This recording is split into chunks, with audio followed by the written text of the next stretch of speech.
Bonjour et bienvenue sur Algomus. Ça y est, c'est l'heure de commencer la programmation orientée objet proprement dite. Nous allons commencer par écrire notre première classe. Alors l'idée de cette vidéo, c'est simplement d'essayer d'écrire une classe très simple, du début à la fin, et de simplement expliquer juste ce qu'il faut pour avoir une classe fonctionnelle. Ensuite, il y a des vidéos qui suivront cette vidéo-là, qui expliqueront en fait chaque étape de la classe dans les détails. L'idée ici, c'est pas d'avoir des détails sur tout, c'est simplement de pouvoir créer notre première classe sereinement. Et à partir du moment où on a une première classe qui marche, on va s'intéresser un petit peu plus jusqu'où on peut pousser la notion de classe. Alors cette vidéo, qu'est-ce qu'elle va nous apprendre? Eh bien, on va se poser la question déjà de qu'est-ce qu'est une classe et pourquoi est-ce que j'aurais besoin en fait d'utiliser une classe dans mes langages de programmation, surtout si je programme depuis des années et que je m'en suis pas vraiment servi, qu'est-ce que ça va m'apporter? Comment je vais pouvoir accéder aux éléments qui sont dans une classe? Effectivement, si je vais mettre une classe en place, c'est pour sauvegarder des données et pour contenir aussi des fonctions. Donc une fois qu'ils sont dans la classe, comment je vais pouvoir faire pour récupérer ce qui se trouve dans la classe? Ce qui se trouve dans la classe, on va se rendre compte que ça a aussi une certaine visibilité. Je ne peux pas modifier tout ce qui se trouve dans une classe, et c'est tout l'intérêt d'une classe. La classe va permettre aux développeurs en fait de cacher une partie du traitement, une partie des fonctions. Toutes les commandes internes de fonctionnement de l'objet vont être cachées. Et je ne vais laisser à disposition de l'utilisateur de la classe uniquement certaines fonctions ou certains attributs. C'est le développeur de la classe qui va choisir qu'est-ce qu'il met à disposition et qu'est-ce qui reste en fait en interne dans la classe. Nous avons vu dans une vidéo précédente la notion de structure, et la notion de structure prenait déjà en fait en compte le fait de regrouper des informations. Donc on est déjà un petit peu sur la même idée. Sauf que la structure, pour l'instant, ne contenait pas encore de fonctions, ne contenait pas encore de méthodes. Et bien tout simplement, la classe va amener ces méthodes. Et donc on va essayer de voir comment on va pouvoir passer d'une structure vers une classe. Et nous allons traiter naturellement un exemple concret au travers d'un point de coordonnées x et y. On va voir simplement comment on va pouvoir faire en sorte, en partant d'une structure, pour arriver à une classe, et quelle est la différence en fait entre une structure et une classe. Donc voilà un petit peu le plan de ce qu'on va voir, et j'espère qu'à la fin de la vidéo, vous aurez une idée un petit peu plus claire sur ce qu'est une classe, et une idée un petit peu plus claire aussi sur la programmation orientée objet en général. Alors je vous propose de voir directement, de répondre à la question « Qu'est-ce qu'une classe ?» Alors qu'est-ce qu'une classe? En programmation orientée objet, on parle très souvent de classe, et l'idée est simplement de pouvoir créer un nouveau type dans le langage de programmation. Mais attendez, créer un nouveau type, je vous en ai déjà parlé quand on a parlé des structures. Et donc en fait, ça amène rien de nouveau par rapport aux structures, la classe. Eh bien si.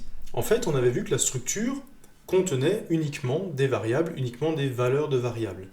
Nous n'avions pas la possibilité de mettre des fonctions dans une structure. Eh bien nous allons voir que l'ajout de fonctions, eh bien c'est exactement ce qui différencie la classe de la structure. La structure, ce n'est que des valeurs. La classe, ça va être des valeurs et des fonctions. Une fois que la classe est mise en place, on va aussi pouvoir mettre en place des liens entre les différentes classes. Si vous avez suivi par exemple les vidéos qui concernent UML, vous savez qu'il est possible de mettre des classes en relation. Vous savez qu'il est possible aussi d'avoir des classes qui héritent des propriétés d'une autre classe. C'est ce qui s'appelle l'hérédité. Eh bien en fait, tous ces liens, on peut les mettre en place dans un langage de programmation orienté objet, et C++ est justement un langage de programmation orienté objet. Et donc en fait, l'idée de la classe, ça va tout simplement être de dire, je vais garder toutes les méthodes et toutes les variables qui concernent un concept. Par exemple, si je veux avoir un client, eh bien je sais qu'un client, c'est quoi? Eh bien un client est défini par son nom, son adresse, son numéro de téléphone, son numéro de client, par exemple. Ça, ce sont ses attributs. Et ce client, je veux en plus pouvoir stocker des méthodes qui me permettraient par exemple de sauvegarder le client dans la base de données, de récupérer les informations du client à partir de la base de données, d'afficher les informations du client, et ainsi de suite. Donc que des méthodes qui s'appliqueraient en fait à un client. Et l'idée, tout simplement, c'est de se dire si je mets tout ça dans une entité client, eh bien je sais que si j'ai un problème de traitement au niveau de mon client, je sais où regarder dans mon programme, je sais que je pourrais le faire dans la classe client. C'est aussi un sacré avantage quand vous travaillez en équipe parce que chaque personne peut s'occuper en fait d'une classe à part et en fait vous pouvez vous diviser le travail. Il y en a un qui va travailler sur le client, l'autre va travailler sur la facture, et si on se met d'accord sur les fonctions et comment ces classes vont échanger entre elles, en fait, au moment où on mettra toutes les classes ensemble, le projet va normalement fonctionner comme prévu.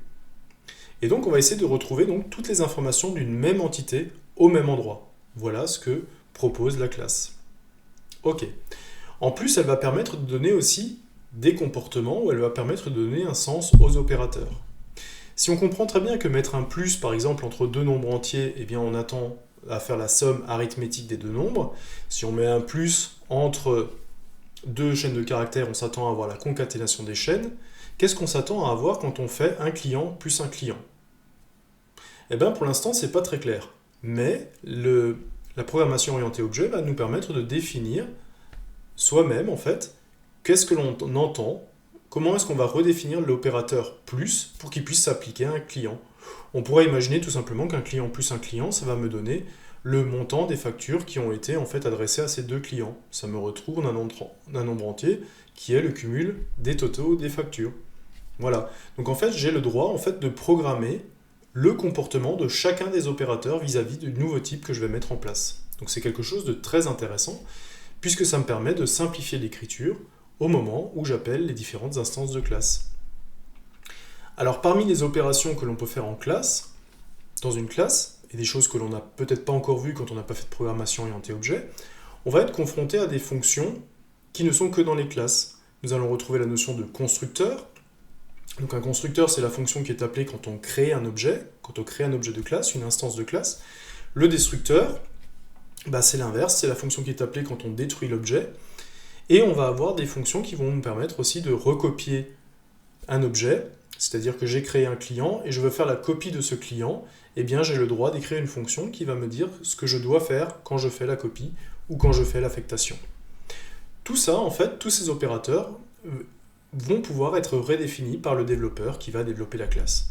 Donc ça nous apporte encore une liberté supplémentaire, ça va nous permettre, encore une fois, de gérer la nouvelle classe que l'on va définir exactement comme n'importe quel type que l'on pourrait retrouver dans un langage.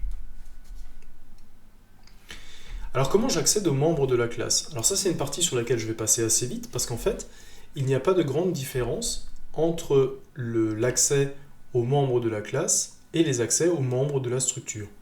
Encore une fois, nous allons utiliser l'opérateur point et si je veux par exemple, imaginons que j'ai un client et que j'ai déclaré une variable C de type client, si je vais récupérer le nom du client, je vais simplement appeler C.nom. Son prénom, C.prénom. Et la classe, en plus, va contenir des fonctions, des méthodes. Et donc, comment je vais appeler ces méthodes? Eh bien, exactement de la même façon avec l'opérateur point. Si je veux afficher mon client, je vais appeler la méthode afficher qui se trouve dans le client, donc C.afficher. Si je veux le sauvegarder, C.sauvegarder. On voit que le point de départ est toujours en fait ma variable qui reprend le type de la classe que je suis en train de définir, point, et l'attribut ou la méthode en fait que je veux lancer sur cette occurrence. J'ai aussi la possibilité naturellement de définir un pointeur sur un objet de classe, et quand je définis un pointeur, je peux de nouveau utiliser l'opérateur tiret supérieur qui va dessiner une espèce de petite flèche et qui peut de nouveau être utilisé dans le cas d'un pointeur et récupérer l'attribut d'un pointeur ou alors récupérer la méthode d'un pointeur. Ok. Donc ça, ce n'est pas des choses qui changent énormément par rapport à la structure, sauf peut-être les appels aux fonctions. Ce qui va changer par rapport à la structure, c'est la notion de visibilité. Alors qu'est-ce qu'on appelle visibilité? Dans la structure, à partir du moment où je déclarais des variables dans la structure, toutes les variables étaient automatiquement accessibles en lecture et en écriture. J'avais défini ma structure, je pouvais modifier le nom, je pouvais récupérer le nom, j'avais aucun problème. Ici, dans la classe, j'ai une liberté supplémentaire, je peux en fait définir tous les éléments et dire en fait s'ils sont visibles à l'extérieur de la classe ou pas. Alors j'ai trois types de visibilité, le premier est public. Public, ça veut dire c'est tout simplement le comportement des structures. C'est-à-dire que tout ce que je déclare en public dans une classe est visible dans la classe, mais aussi en dehors, c'est-à-dire que je pourrais les utiliser directement dans le programme principal. Nous allons travailler sur un exemple pour vraiment voir la différence entre ces différentes visibilités. Vous avez de l'autre côté la visibilité private. Private, en fait, c'est par défaut dans les classes, ça on va le voir assez vite, en fait, quand on va passer de la structure en classe, qu'il y a des choses qui ne marcheront plus pareil. eh bien l'accès aux méthodes et aux attributs private ne peut se faire que dans la classe. Et donc je ne peux pas les appeler par exemple dans le programme principal, je ne pourrais pas avoir accès à des méthodes ou à des attributs qui sont déclarés en private dans la classe. Protected, je vais le laisser de côté pour l'instant, puisque la visibilité protected est fortement liée en fait au mécanisme d'hérédité. Il y a une classe qui peut hériter d'une autre classe et qui va donc récupérer ses attributs et ses méthodes, exactement comme dans le diagramme de classe en UML. Et la visibilité protected permet en fait permet d'accéder aux attributs et aux méthodes de la classe mère quand vous êtes dans une classe fille. Voilà, tout simplement.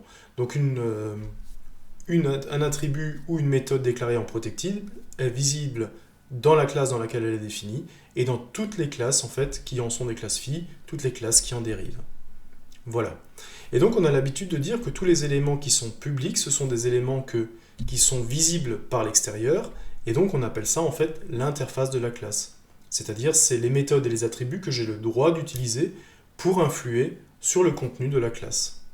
Les éléments privés, ça va concerner simplement la gestion des éléments internes de la classe, c'est-à-dire que parfois, votre classe, elle a des mécanismes ce sont des mécanismes internes, ce sont des choses que vous avez à régler en interne, et à laquelle vous ne voulez pas donner, par exemple, accès à un utilisateur.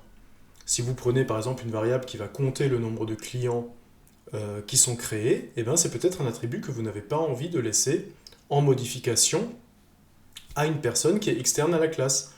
La personne pourrait modifier le compte à un moment donné, et en fait, complètement casser la cohérence que vous avez mis en place. Et donc vous avez la possibilité que ce compteur, vous le mettez en privé, il n'est donc visible que dans la classe, et c'est donc uniquement dans la classe que l'on va pouvoir le modifier, et pas à l'extérieur. Alors ce que je vous propose de faire, tout simplement, c'est de créer une petite structure, et on va essayer de passer de la structure à la classe. Alors je vais simplement faire une petite structure pour modéliser un point. Alors un point, il a quoi? Il a une abscisse et une ordonnée, donc c'est-à-dire qu'il a une coordonnée en x et une coordonnée en y. Pour faire simple, la coordonnée en x et la coordonnée en y, on va la définir en entier. Pour que ce soit simple, on pourrait faire du réel, mais on va rester en entier. Ça n'apportera pas de grandes difficultés supplémentaires pour la gestion de classe, mais on va essayer de voir en fait les impacts que l'on va avoir à ce niveau-là. Alors, on va se prendre un petit éditeur. Je vais juste reprendre les bibliothèques pour que je ne sois pas obligé de tout retaper. Je vais prendre le IOStream, le string, et ainsi de suite. Et je vais juste reprendre aussi le menu principal, le main, voilà. Ça marche. Donc, qu'est-ce que je vais faire ici? Je vais simplement dire, je vais déclarer en fait une structure qui va me permettre de gérer un point. Alors un point, c'est quoi? Je vais tout de suite mettre mon point virgule avant que j'oublie. Un point, c'est quoi? C'est une abscisse et une ordonnée, donc c'est-à-dire c'est une valeur en x et c'est une valeur en y. Voilà. Une fois que j'ai défini ma structure, dans le main, comme on l'a vu, j'ai le droit, en fait, tout simplement, de définir une structure .p. Ok. J'ai le droit de mettre quelque chose dans le x. Par exemple, je dis que l'abscisse est de 5, l'ordonnée est de 7, par exemple. Voilà. Et j'ai la possibilité, naturellement, d'afficher les valeurs que j'ai insérées dans ma structure. C'est-à-dire que je vais dire que là, j'ai un point. Et ce point, en fait, je vais ouvrir la parenthèse, je vais mettre la composante en abscisse, puis je vais mettre une virgule, puis je vais mettre la composante en ordonnée,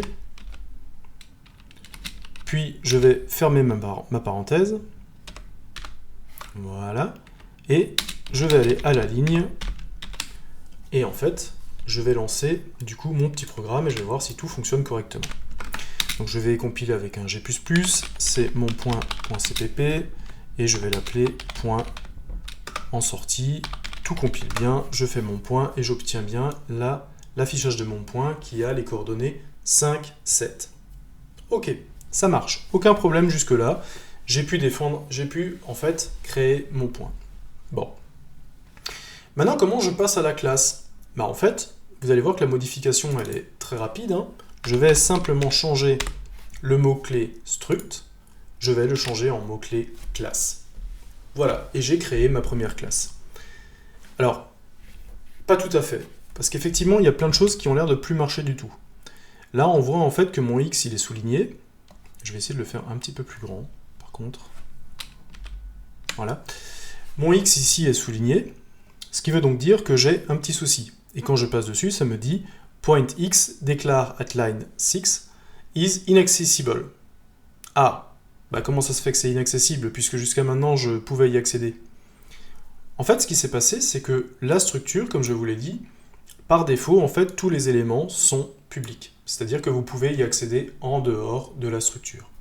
Quand vous créez une classe, tous les éléments sont automatiquement définis comme privés, c'est-à-dire qu'ils ne sont connus que dans la classe. C'est-à-dire que la visibilité de X et Y, eh bien, elle se passe en fait dans la classe, donc entre l'accolade ouvrante et l'accolade fermante de la classe. Et ce qu'est en train de vous dire ici C++, en soulignant ce X en rouge, et il est en train de vous dire, bah là, en fait, je suis hors de la portée des valeurs de X et Y, et donc, en fait, je ne les vois pas. Alors, comment je pourrais faire pour les voir? Bah, en fait, il faut que je change la visibilité et que je les rende publiques. À partir du moment... Alors, public.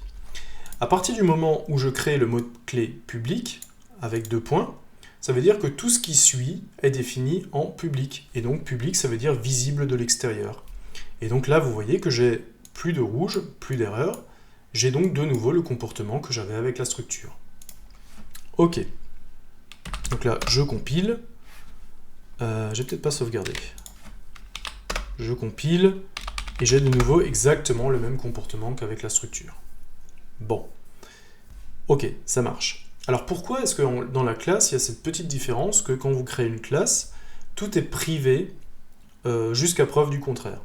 Eh bien, en fait, l'idée de la classe, c'est de simplement dire, ça serait peut-être intéressant que tout le monde ne puisse pas modifier à tort et à travers les valeurs de X ou de Y. Et ça pourrait être intéressant d'avoir en fait un contrôle dessus. Qu'est-ce que j'entends par contrôle? Imaginez par exemple que je ne veux que, pour X et Y, je ne veux que des valeurs positives compris entre 0 et 100. Là, j'ai absolument aucune vérification. Si quelqu'un met 500 dans la valeur X, j'aurai 500 dans la valeur X. Je n'ai aucun moyen de vérifier, comme c'est écrit ici, en fait, la valeur que je vais mettre dans X. L'idée de la classe, en fait, c'est tout simplement de ne pas laisser accès aux attributs de la classe pour pouvoir contrôler les valeurs qui sont mises dans ces attributs. Ok. Bon, alors on va voir un petit peu comment ça fonctionne. Là, j'ai créé une classe et vous avez vu que struct point, ça marche toujours. Effectivement, pourquoi ça marche toujours? Parce qu'en C++, alors c'est pas vrai dans tous les langages, mais en C++, en fait, struct et classe ont pratiquement le même usage. Ce que je peux le faire, par exemple, maintenant que j'ai ma classe point, je peux me débarrasser de struct et en fait déclarer simplement un point. Alors l'idée, c'est que peut-être moi j'ai pas envie en fait que les gens me mettent n'importe quoi dans les valeurs de X et de Y. Et donc on va voir comment est-ce qu'on peut mettre ça en place. Alors pour le moment, on est d'accord que la classe, elle apporte rien par rapport à la structure. Elle fait exactement la même chose. On n'a pas forcément de contrôle, ça veut dire que j'ai la possibilité en fait de créer un point et par exemple de ne mettre qu'une valeur de X et je mets rien dans Y. Ou alors je mets quelque chose dans Y mais je mets rien dans X. En fait, la structure ne permet pas le contrôle en fait des données que l'on veut mettre à l'intérieur. Moi, ce que j'aimerais maintenant, c'est qu'on ne puisse pas créer un point si on ne fournit pas deux valeurs. Qu'on ne fournisse pas deux valeurs X et Y. Et donc, ce que je vais faire, c'est que je vais expliquer comment est-ce qu'on construit un point dans ma classe. Et pour cela, je vais créer une méthode qui est un petit peu spéciale au niveau de la classe et que l'on appelle un constructeur. Un constructeur, c'est quoi? C'est tout simplement les règles que va devoir suivre la personne qui veut créer un point pour avoir un point qui est bien formé. Ok, ça marche. Alors je vais créer un constructeur dans ma classe. Donc je vais dans ma classe, donc je vais bien entre l'accolade fermante et l'accolade ouvrante. Je vais enlever le public ici, et ce qui va en fait rendre de nouveau mes valeurs X et Y, elles ne seront plus accessibles en dehors de la classe. Ok. Ensuite, je vais utiliser le public ici, puisqu'effectivement, si je veux donner les consignes de construction d'un point à une personne qui va utiliser la classe, eh bien je suis obligé naturellement de rendre cette méthode publique, okay, pour que je puisse y accéder hors de la classe. Alors comment je vais créer un constructeur? Un constructeur, c'est une méthode un petit peu spéciale qui a exactement le même nom que la classe. Alors elle n'a pas de valeur de retour, ok. Elle a le même nom que la classe, et donc c'est une méthode, donc elle a parenthèse ouvrante, parenthèse fermante. Ok. Alors moi j'ai dit je veux construire un point. Donc je veux que quand quelqu'un construise un point, il me donne deux coordonnées, une en x, une en y. Donc je veux que quand il construise un point, il me donne deux coordonnées, deux entiers, x et y. Ok. Donc, qu'est-ce qui va se passer ici? Eh bien, ce qui va se passer ici, c'est tout simplement que le paramètre x, je vais vouloir le sauvegarder dans le x qui est dans la classe, donc qui est attribut de classe, ok, et le y qui m'est donné en paramètre, je veux le stocker dans le y attribut de classe. Alors, là, en fait, j'arrive sur quelque chose d'assez bizarre, puisque ça veut dire quoi? Ça veut dire que j'écris x égale x, et y égale y? Ça me paraît un petit peu dingue, cette histoire.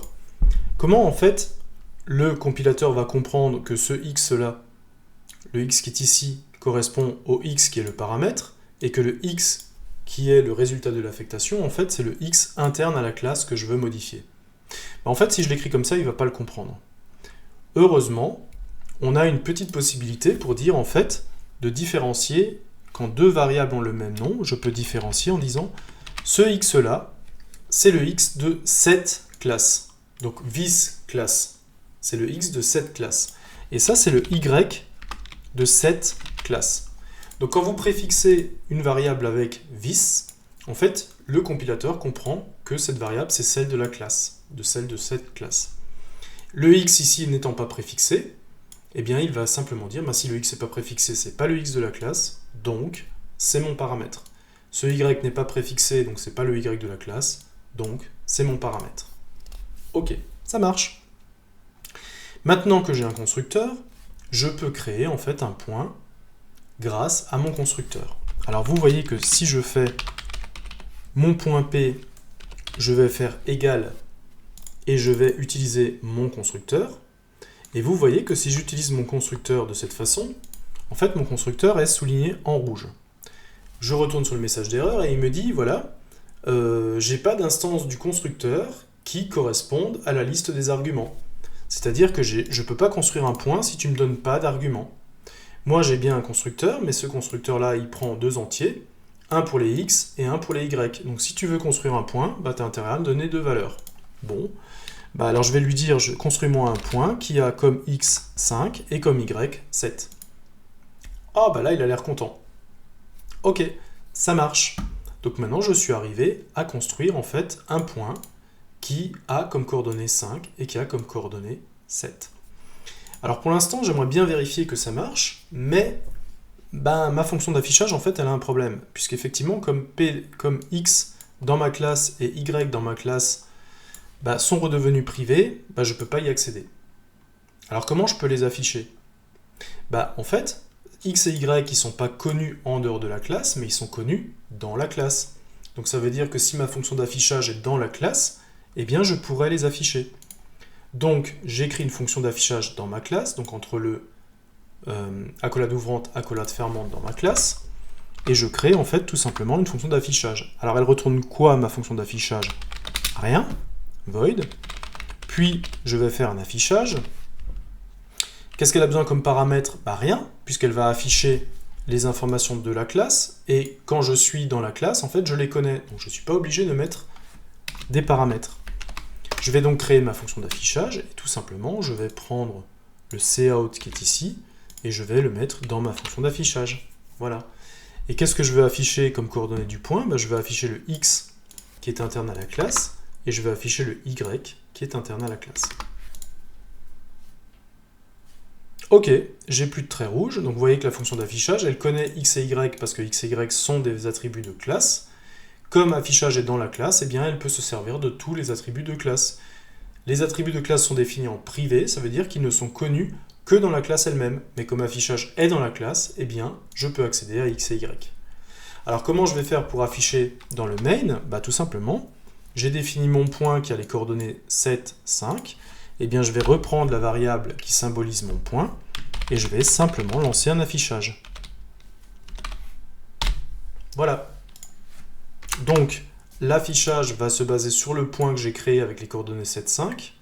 Donc P c'est quoi? C'est simplement un point dont x est égal à 5, y est égal à 7. Et ce point, en fait, je vais l'afficher. Et donc je vais lancer la fonction d'affichage sur le x qui vaut 5 et le y qui vaut 7. Voilà, et comme ça me permettra de tester si tout est OK. OK, il m'a affiché mon point 5, 7. Ça marche. Tout est en place, donc maintenant vous voyez que j'ai caché x et y, je ne peux plus y accéder directement. Et vous voyez également que j'ai maintenant un constructeur qui me permet de dire maintenant que si je veux construire un point, je ne peux pas le construire n'importe comment. Il me faut absolument 2 entiers. Si j'en mets 3, eh bien vous allez voir de nouveau que le point va se souligner, puisqu'il ne va pas trouver de constructeur qui permette de construire un point à partir de 3 entiers. Il peut construire simplement un point à partir de 2 entiers. Ok, ça marche. On commence à avoir une classe qui commence à s'étoffer, et donc on voit qu'on n'a plus accès directement aux attributs. Ok, je vais juste reprendre mon PowerPoint pour ne pas perdre le fil. Alors, on a créé un constructeur, ça c'est bon, et on a créé aussi une fonction d'affichage qui m'a permis en fait de vérifier que le point s'est bien construit. Ok, alors ce constructeur reçoit 2 paramètres qu'il va falloir affecter aux attributs de la classe, on l'a vu, et donc maintenant, à chaque fois que je construis un point, je suis obligé de mettre les 2 paramètres. Si j'en mets qu'un, ça marche pas, si j'en mets 3, ça marche pas, si j'en mets aucun, ça marche pas. Et donc en fait, on a défini une règle, une fois pour toutes, qui permet de dire, si je construis un point, il me faut ça. Si tu me donnes pas ça, tu pourras pas construire de point. Voilà. On a levé l'ambiguïté lorsque l'on a 2 variables identiques entre les paramètres et les variables internes avec le this. Ok. On a également ajouté la fonction d'affichage qui nous permettait de tout vérifier. Ok, ça marche. On a passé la fonction d'affichage et le constructeur en public, et on a passé les attributs en privé. Alors je ne l'ai pas mis explicitement, hein, puisque de base, quand on ne dit rien, c'est en privé, mais on a exactement la même chose que si j'avais mis private, ici, tout simplement. Et donc si jamais, je vais le mettre pour que ce soit plus clair. Donc ça c'est la partie privée, j'y ai pas accès de l'extérieur. Ça c'est la partie publique, j'ai accès à ces fonctions de l'extérieur. Voilà. Alors cela permet de modifier uniquement l'objet à partir des méthodes accessibles, donc je peux modifier x et y qu'à travers les méthodes publiques et je ne peux pas y accéder directement. Ce qui m'évite en fait d'avoir quelque chose de pas cohérent. La classe va me permettre de maintenir la cohérence justement des valeurs en fait que je stocke dans les occurrences de classe. Alors, on peut aussi maintenant directement déclarer et initialiser un objet. Alors ça, je l'ai pas. C'est l'écriture en fait que l'on utilise le plus couramment en C++, c'est une forme un petit peu abrégée. Si je veux définir un point P et qu'il existe un constructeur qui prend 2 entiers, en fait j'ai une forme un peu raccourcie pour écrire mon constructeur. Donc là vous voyez que j'ai utilisé le nom du constructeur point et entre parenthèses je lui ai donné le 5 et le 7 qui correspondent à int x, int y. J'ai la possibilité en fait de mettre le point ici, et je remplace juste les parenthèses par des accolades.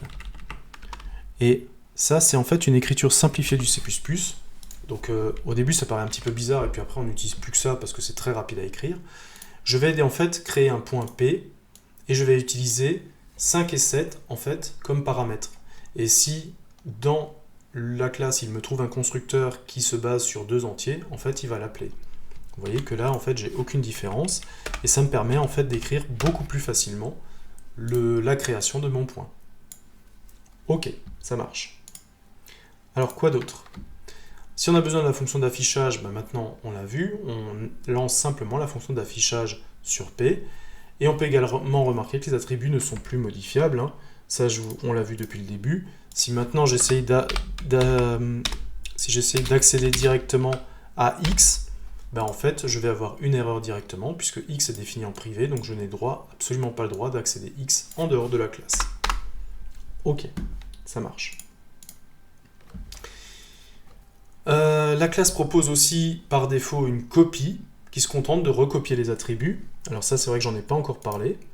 On n'a pour l'instant pas créé de fonction qui permette de copier un point. C'est-à-dire, si je veux un point qui a exactement les mêmes coordonnées que celui que je viens de créer, je pourrais dire, par exemple, je fais un point P2. Ok. Alors, je pourrais lui donner des coordonnées, comme je l'ai fait pour P, mais je pourrais aussi dire, en fait, que je veux qu'il ait exactement les mêmes coordonnées que P. Ok. Donc, en fait, c'est une copie de P. Et donc ça, bah, je vais prendre p2.affichage. Vous allez voir en fait qu'effectivement, je vais afficher exactement les mêmes coordonnées pour P2. Voilà, 5, 7, 5, 7. Et pourtant, en fait, je n'ai pas écrit de fonction, si vous voulez, qui fait la recopie d'un point à un autre. Alors ça, tout simplement, C++ considère que si l'opérateur de recopie n'existe pas, alors on aura le droit de le créer, mais on verra ça dans d'autres vidéos. Pour l'instant, je ne l'ai pas fait, mais il considère que par défaut, quand vous essayez de créer un point par rapport à un autre point, en fait, il va juste copier les attributs. C'est-à-dire que le x de P2, il va mettre le x de P dedans, et le y de P2, il va mettre le y de P dedans. Il va simplement faire une recopie des attributs. Donc ça peut être assez sympa parce qu'effectivement ça marche alors que j'ai absolument rien demandé de spécial dans ce sens. Ok, bon, bah on a notre création, on a notre affichage, on va voir si on peut aller un petit peu plus loin. Alors, garder les attributs de classe en privé, ça permet de contrôler les valeurs prises par ces éléments. Alors ça peut être très intéressant parce que ça nous permet en fait de garder un contrôle et de faire des tests dessus. Imaginons par exemple que nous ne voulons que des coordonnées positives inférieures à 100, eh bien on veut simplement qu'à chaque fois que l'utilisateur essaie de modifier x ou y, nous de notre côté on fasse cette vérification. Et on va faire le changement de la valeur de x ou de y seulement si la valeur qui est donnée par l'utilisateur est cohérente. Alors on va regarder un petit peu comment ça marche. Je vais me débarrasser du P2, hein. Pour l'instant j'en ai pas besoin. Ce que l'on va faire en fait, c'est qu'on va simplement écrire une fonction qui va me permettre de modifier x et une autre fonction qui va me permettre de modifier y. Donc cette fonction qui modifie, en fait elle ne va rien retourner. Je vais l'appeler setX. La plupart du temps dans les langages de programmation orientés objet, toutes les fonctions qui commencent par set modifient la variable, donc setX va modifier le contenu de la variable, et getX va me donner le contenu de la variable. Donc setX, par exemple, si je veux modifier la valeur de x, eh bien je vais être obligé de donner une nouvelle valeur de x. Donc je vais être obligé de donner un paramètre. Ok. Sauf que ce paramètre, moi je ne veux pas qu'il y ait n'importe quoi dedans. Je veux pouvoir le vérifier. Et donc je vais faire la modification seulement si x est supérieur ou égal à 0 et que x est inférieur ou égal à 100. Et c'est seulement dans ce cas-là que je vais faire la modification. Donc si x est supérieur à 0 et que x est inférieur à 100, alors le x qui se trouve dans la classe va prendre la nouvelle valeur de x. Et sinon, bah, je ne mets pas de sinon, tant pis. Ça veut tout simplement dire que je ne veux pas que cette valeur en fait, soit prise en compte dans mon objet. Donc vous voyez que maintenant j'ai un contrôle sur ce qui est mis ou non dans les attributs de ma classe. Je ne laisse pas passer tout et n'importe quoi. Alors je vais faire pareil pour y. Hein. Je vais donc créer une fonction qui s'appelle setY, voilà, dans laquelle je vais mettre une valeur y, et si le paramètre y est supérieur à 0 et que le paramètre y est inférieur à 100, eh bien je remplace la valeur y de la classe par la valeur y du paramètre. Voilà. Alors comment ça marche? Bah, tout simplement, je vais reprendre mon point que j'ai défini et je vais modifier sa valeur de x. Alors sa valeur de x, je vais mettre 75 dedans, qui est une valeur plausible, et je vais de nouveau l'afficher. Et maintenant ce que je vais faire, c'est que je vais mettre une valeur qui n'est pas possible, par exemple je vais mettre 120, donc 120 dépasse 100, et donc je ne veux pas que l'on puisse mettre cette valeur dedans. Je vais essayer de voir si tout fonctionne correctement. Ah, voilà. Donc mon point au début il est à 5,7, puis je mets 75 dans x, j'ai 75,7, puis je mets 120 dans x, et vous voyez que je reste à 75,7, puisque en fait 120, bah, ça dépasse les 100 qui était la limite que je m'étais fixée. Et donc j'ai maintenant la possibilité en fait de contrôler les données que je mets en fait dans les attributs de ma classe. Donc je suis sûr que les gens ne mettront plus n'importe quoi. Alors on peut se dire, bah oui mais ce contrôle je le fais maintenant que dans le set y et dans le set x, et je ne l'ai pas du tout fait au niveau du point. Alors c'est tout à fait vrai. Au niveau du constructeur, je ne l'ai pas fait, alors je pourrais le rajouter. Hein. Je mets x, je le valorise uniquement si je suis compris entre 0 et 100. Et si jamais ce n'est pas le cas, bah là je vais être obligé de mettre un else parce que j'ai un constructeur. Hein. Je pourrais très bien dire en fait que dans ce cas-là, je vais simplement mettre la valeur 0 dedans. Voilà. Et je vais faire pareil pour y. Si jamais la valeur de y n'est pas bonne, dans mon constructeur, voilà, Donc si la valeur de y elle est bonne, eh bien je l'affecte. Si la valeur de y est mauvaise, eh bien tout simplement je vais mettre un vis y égale 0. Voilà. Ça marche. Maintenant, le même contrôle que j'ai sur le set et le x, en fait, je vais l'avoir aussi dans mon constructeur. Ok, ça marche. Alors là, en fait, on se rend compte que mon contrôle, il est même fait 2 fois. Ok. Et c'est peut-être un petit peu dommage parce que le jour où je change mon contrôle, en fait, je vais devoir le faire 2 fois. Alors ce que je vais peut-être pouvoir faire, c'est peut-être utiliser même la fonction setX que j'ai ici pour effectuer mon contrôle. Alors qu'est-ce que je vais faire? C'est que de base, je vais mettre dans mon x, je vais mettre la valeur 0. Et ce que je vais faire, c'est que je vais simplement appeler la fonction setX qui se trouve dans la fonction, voilà, à laquelle je vais passer la valeur de x. Comme dans setX, en fait, je vais faire mon contrôle, eh bien, je peux me passer maintenant des lignes qui correspondent à setX. Et je vais faire exactement la même chose pour y. Je vais mettre de base la valeur 0 dans y. Et sinon, je vais passer en fait par la fonction setX, je vais passer le paramètre y. Et donc je peux me passer en fait du test directement. Et ça me permettra en fait de n'avoir le test qu'une seule fois. Et si jamais mon test change, si par exemple je veux passer de 100 à moins 100, eh bien en fait je n'aurai qu'à changer une seule fois la valeur dans le set. Et vous voyez que je peux donc appeler directement dans une fonction qui se trouve en fait dans la même classe. Et j'utilise encore une fois cet objet vis qui sert à dire en fait je veux appeler la fonction setX mais qui se trouve dans cette classe, dans celle-ci, in this class. This class, pardon. Et donc tout simplement utiliser le vis justement pour accéder à cette fonction. Alors on va compiler, on va regarder si tout ça fonctionne. Et je vais aussi mettre ici une valeur 500 qui dépasse en fait les 100 pour voir un petit peu ce qui va se passer au début. Alors vous voyez que quand je crée un point avec 507, vous voyez qu'en fait le point devient 0,7. C'est-à-dire en fait que j'ai mis 0 parce que de base, et en fait je suis passé ensuite par le 7, mais j'avais une valeur trop grande en fait et je n'ai plus modifié le x, donc x est resté à 0. Voilà. Ensuite j'ai mis 75 dans le x, ben voilà, il est passé au 75, et ensuite j'ai mis 120. 120 était trop grand, donc j'ai gardé le 75. Donc je commence à avoir une classe fonctionnelle qui marche.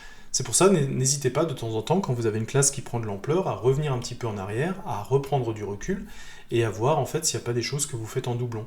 Là par exemple, j'avais vraiment fait le contrôle en doublon, alors que je pouvais m'appuyer sur les fonctions de la classe directement qui font le contrôle. Ok, ça marche. Donc j'ai maintenant un contrôle sur les modifications de valeurs. Par contre, il me manque encore quelque chose, c'est que j'ai pas possibilité en fait de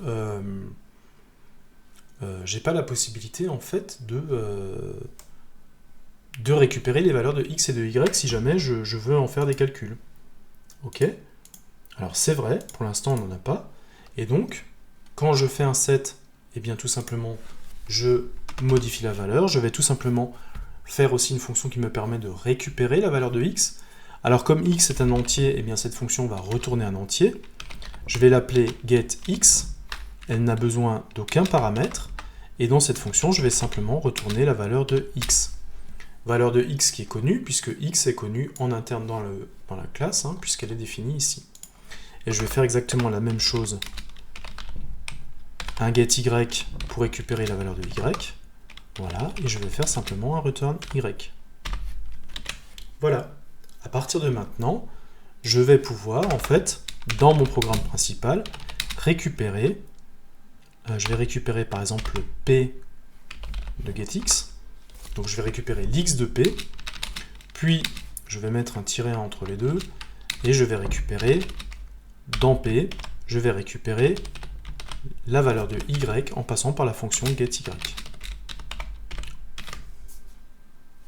Voilà, je compile, et je récupère effectivement 75 et 7, qui sont effectivement les valeurs de x et les valeurs de y que j'ai récupérées dans ma classe. Ok. Et donc à partir de ce moment-là, eh bien, on a un constructeur, on a une possibilité d'afficher, on a un set x, on a un set y. Ce que je vous propose de faire encore, c'est une petite fonction qui va vous permettre d'aller encore un petit peu plus loin. je vous propose en fait tout simplement de pouvoir donner une fonction qui va faire une translation. Donc je vais appeler ma fonction, elle ne va rien renvoyer, et je vais l'appeler translation. Et translation, je vais simplement avoir deux entiers, un décalage par rapport à x, et un autre entier qui est un décalage par rapport à y. Donc l'idée, c'est tout simplement de pouvoir déplacer le point. J'ai un point à un endroit, et en fait, je vais lui ajouter un certain nombre de x, je vais lui ajouter un certain nombre de y, et en fait, je vais pouvoir décaler le point, tout simplement. Alors, je vais faire une translation.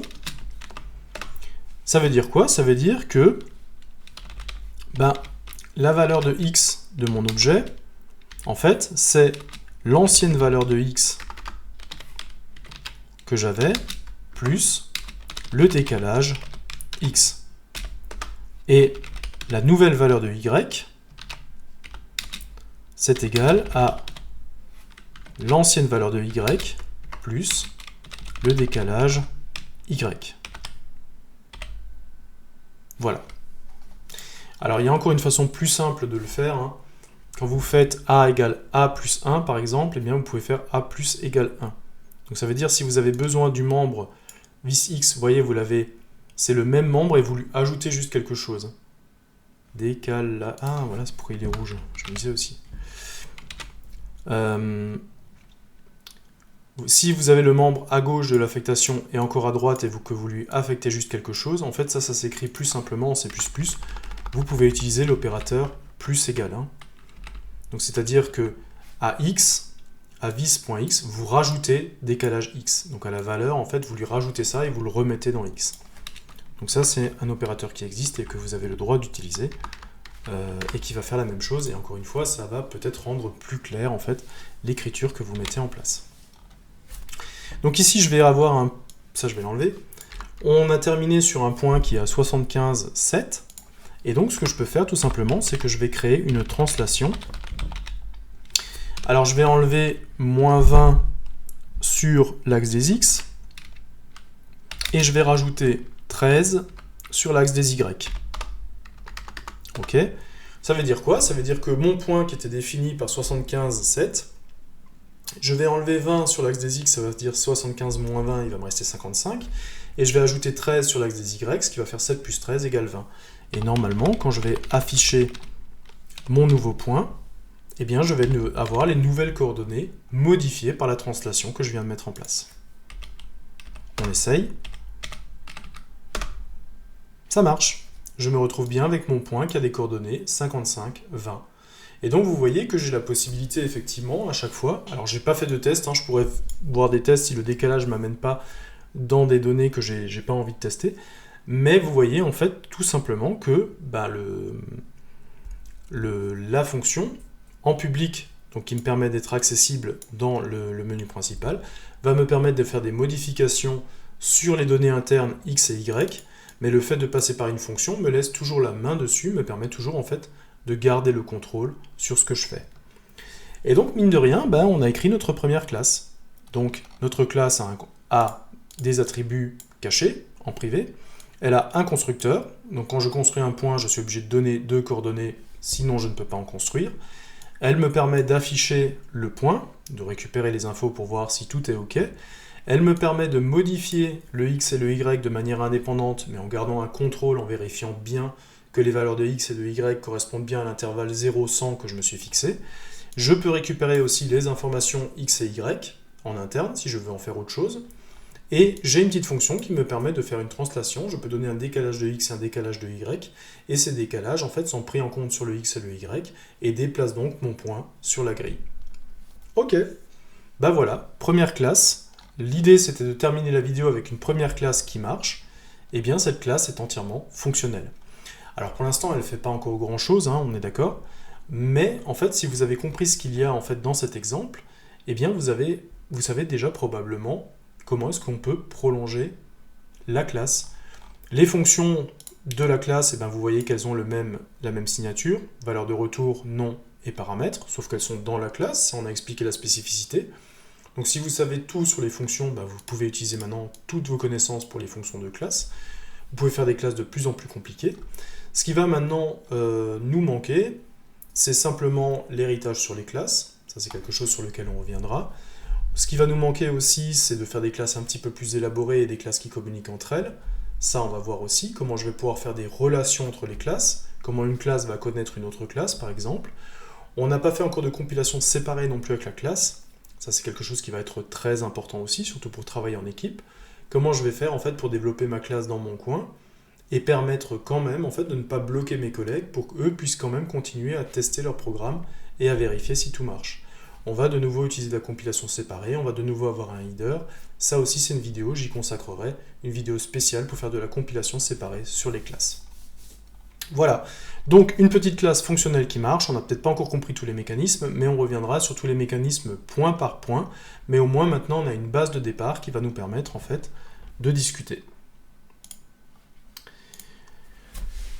Voilà, donc cette première vidéo d'introduction où on a vraiment fait une classe, donc la programmation orientée objet, on a essayé maintenant sur la première marche. On a créé une classe, on a créé un objet, on a pu créer une variable de type point, et cette variable maintenant n'est pas une structure, puisque cette variable contient à la fois des attributs et des méthodes. On s'est penché sur l'aspect visibilité, on a vu qu'on pouvait cacher certaines choses dans la classe et ne pas les rendre disponibles en dehors de la classe, justement pour pouvoir garder le contrôle dessus. Je voulais pas qu'on mette n'importe quoi dans mes coordonnées de points, et bien j'ai rendu simplement mes coordonnées inaccessibles, et je peux modifier ces coordonnées uniquement en passant par des fonctions qui contiennent des vérifications. Donc ça c'est quelque chose qui va améliorer la sûreté des données, et qui va me permettre d'être sûr que les objets en fait que je traite ont toujours des données cohérentes. Maintenant, c'est vrai qu'il manque encore pas mal d'éléments. On est sur une petite classe, on est sur un exemple assez simple. Les prochaines vidéos vont systématiquement amener des éléments supplémentaires, des éléments d'explication sur la classe. On n'a par exemple pas encore creusé la notion de constructeur, on n'a pas vu comment on pouvait faire un constructeur par recopie, on n'a pas vu comment on pouvait faire une affectation. On n'a pas parlé non plus de la surcharge des opérateurs, comment je peux faire maintenant si je veux additionner 2 points par exemple. Qu'est-ce que ça va donner? Eh bien tout simplement, ça c'est des choses que je vais pouvoir faire.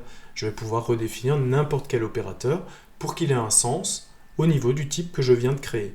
On n'a pas vu les relations hiérarchiques non plus.